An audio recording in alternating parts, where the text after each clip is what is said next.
ফিলিস্তিনের অবরুদ্ধ গাজা উপত্যকায় শীঘ্রই যুদ্ধবিরতি হতে যাচ্ছে। যুক্তরাষ্ট্রের প্রেসিডেন্ট ডোনাল্ড ট্রাম্পের এমন মন্তব্যে বিস্ময় প্রকাশ করেছেন ইসরায়েলি কর্মকর্তারা। তাদের দাবি, বাস্তবতার সঙ্গে এর কোনো মিল নেই, বরং ট্রাম্পের এ মন্তব্যকে তারা রাজনৈতিক কল্পনা হিসেবেই বিবেচনা করছেন। রোববার তুরস্ক ভিত্তিক বার্তা সংস্থা আনাদোলু জানিয়েছে, ইসরায়েলের দুটি সংবাদ মাধ্যমে প্রকাশিত প্রতিবেদনে উঠে এসেছে এমন তথ্য।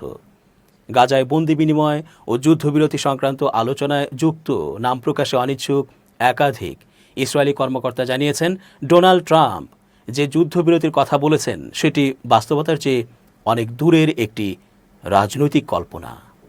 তাদের ভাষ্য, বিদ্রোহী ফিলিস্তিনি গোষ্ঠী ও ইসরায়েলের বর্তমান প্রধানমন্ত্রী বেনিয়ামিন নেতানিয়াহুর অবস্থানে এখনও পর্যন্ত কোনো বাস্তব পরিবর্তনের ইঙ্গিত নেই। তবে মার্কিন প্রশাসনের পক্ষ থেকে ভিন্ন সুর শোনা গেছে। হোয়াইট হাউস জানিয়েছে, তারা এমন একটি সমঝোতায় পৌঁছাতে চায় যার মাধ্যমে যুদ্ধবিরতি কার্যকর হবে এবং একই সঙ্গে ইসরায়েলি বন্দীদের মুক্তি ও দীর্ঘদিন ধরে চলা সহিংসতা বন্ধ হবে।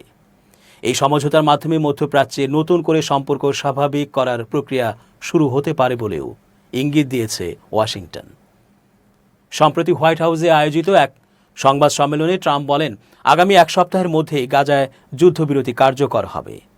তার এই আশাবাদী মন্তব্যে চমকে গেছেন মার্কিন কর্মকর্তারাও। তারা জানান, ট্রাম্পের বক্তব্যে তারা কোনো বাস্তব ভিত্তি খুঁজে পাননি। এক সিনিয়র কর্মকর্তা বলেন, এই মুহূর্তে পরিস্থিতির মোড় এমন নয় যে আগামী কয়েকদিনের মধ্যে যুদ্ধবিরতির আশা করা যায়।